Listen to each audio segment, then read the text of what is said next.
Assalamualaikum dan hai kawan-kawan. Hari ini kita akan belajar berkaitan dengan ayat pasif.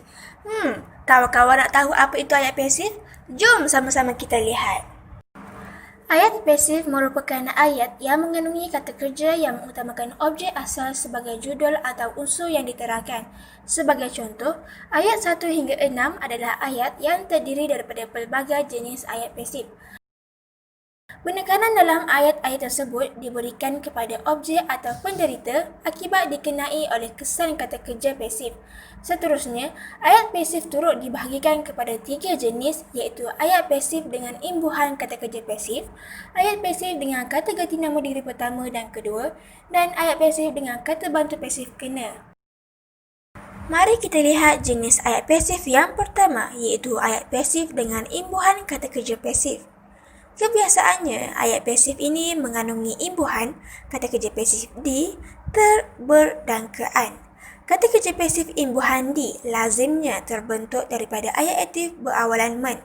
Kita lihat contoh berikut. Untuk ayat pasif yang menggunakan kata kerja pasif di, kata seni nama oleh pada binaan oleh tambah frasa nama yang letaknya selepas kata kerja boleh digugurkan tanpa menjejaskan makna atau struktur ayat. Contohnya seperti, bilik itu dikemas oleh Mia. Dalam ayat ini, kata seni nama oleh boleh digugurkan dan ayat ini menjadi, bilik itu dikemas Mia.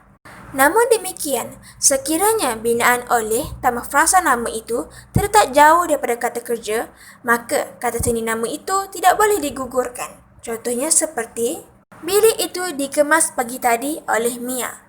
Penggunaan kata seni nama oleh dalam ayat itu tidak boleh digugurkan kerana binaan oleh tambah frasa nama itu terletak jauh daripada kata kerja. Seterusnya, ayat pasif berawalan ter apabila diperluas dengan frasa nama memerlukan kata seni nama oleh. Contohnya, jam itu terambil oleh Ali. Dalam ayat ini, apabila kata kerja pasif ter diikuti kata nama, maka penggunaan kata seni nama oleh diperlukan untuk menjadikan ayat ini betul dan memberi maksud yang diinginkan. Lihat contoh 1A, jam itu terambil Ali. Ayat ini salah kerana membawa maksud yang berlainan. Namun begitu, jika kata kerja pasif ter diikuti oleh unsur keterangan, kata seni nama oleh tidak diperlukan. Contohnya, banglo itu sudah terbina dalam masa setahun. Dalam masa setahun merupakan unsur keterangan dalam ayat ini, maka penggunaan kata seni nama oleh tidak diperlukan. Ayat yang menggunakan awalan ter pada kata kerja boleh membawa makna aktif dan pasif. Penentuan makna aktif atau pasif bergantung kepada fungsi subjek. Jika subjeknya berfungsi sebagai pelaku, maka itu ialah ayat aktif. Dan jika subjeknya berfungsi sebagai penderita, ayat itu membawa maksud pasif. Lihat contoh ini. Saya terambil dompet Ahmad. Ayat ini merupakan ayat aktif kerana subjeknya berfungsi sebagai pelaku. Dalam ayat ini, pelakunya ialah saya. Untuk menjadikan ayat ini pasif, subjeknya perlu berperanan sebagai penderita. Contohnya, dompet Ahmad terambil oleh saya. Dompet Ahmad berfungsi sebagai penderita dalam ayat ini. Kita lihat pula kata kerja pasif awalan ber. Ayat pasif dengan kata kerja pasif ber ini lazimnya didahulukan oleh kata bantu seperti telah, belum, sudah dan sebagainya.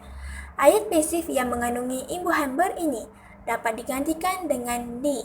Contohnya, baju itu belum berbasuh, baju itu belum dibasuh. Kedua-dua ayat ini mengandungi maksud yang sama. Contoh yang kedua, kertas soalan itu belum berjawab oleh Siti. Kertas soalan itu belum dijawab oleh Siti. Bagaimana pula dengan kata kerja pasif dengan arti tangkaan? Jom kita lihat.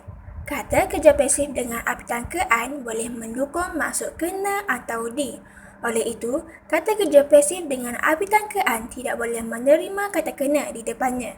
Lihat contoh ini. Budak itu kehujanan. Ayat ini telah betul kerana kehujanan mendukung maksud kena hujan. Oleh itu, penggunaan kena di depan kata kerja pasif dengan arti tangkaan salah dan tidak perlu digunakan.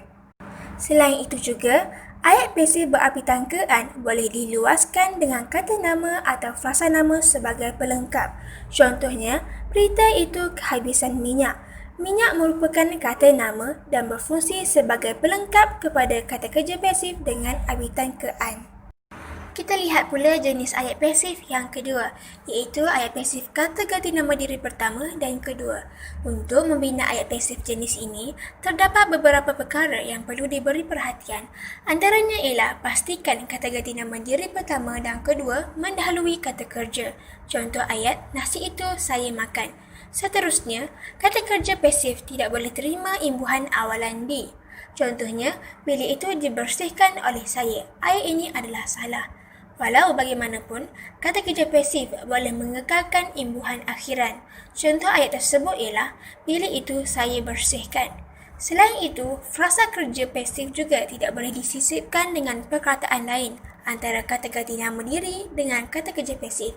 Contoh ayat, bilik itu saya belum bersihkan lagi. Ayat ini adalah tidak tepat.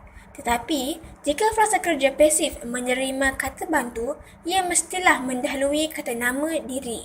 Contohnya, bilik itu belum saya bersihkan lagi. Barulah ayat ini dikatakan tepat. Akhir sekali ialah ayat pasif dengan kata bantu pasif kena. Pembinaan ayat pasif jenis ini dibentuk melalui 3 rumus penting, iaitu yang pertama, ayat pasif jenis ini menjadikan objek sebagai fokus ayat. Manakala yang kedua pula, ayat pasif jenis ini mengandungi perkataan kena yang mendahului kata kerja dasar, iaitu kata kerja yang tidak menerima apa-apa imbuhan. Terakhir adalah binaan oleh tambah frasa nama boleh digugurkan. Jadi, mari kita lihat contoh berikut. Pertama, pembuli itu memukul mereka. Dalam ayat aktif ini, perkataan mereka yang memegang posisi sebagai objek diletakkan pada bahagian predikat selepas kata kerja berimbuhan. Namun, apabila ayat tersebut ditukarkan kepada ayat pasif dengan kata bantu pasif kena, ayat itu akan mengutamakan objek asal sebagai fokus ayat. Seterusnya, perkataan kena turut diletakkan di hadapan kata kerja dasar pukul dan diikuti dengan kata seni nama oleh dengan frasa nama. Untuk pengetahuan semua, frasa pembuli itu masih dikekalkan kerana frasa tersebut merupakan subjek asal bagi ayat aktif. Namun, jika anda mengambil ayat di dalam teks, binaan oleh tambah frasa nama boleh digugurkan kerana dalam ayat pasif, subjek asal bukan lagi menjadi keutamaan. Begitu juga pada contoh ayat yang kedua, iaitu para pengganas diubah peranannya menjadi fokus ayat dan perkataan kena pula diletakkan di hadapan kata kerja dasar tembak. Manakala, kata seni nama oleh diikuti dengan frasa nama pula adalah untuk menunjukkan pelaku. Proses yang sama turut dilakukan pada contoh ayat yang ketiga. Saya harap kawan-kawan dapat memahami dan mengenal pasti apa itu ayat pasif. Sekian daripada saya. Assalamualaikum. Bye-bye.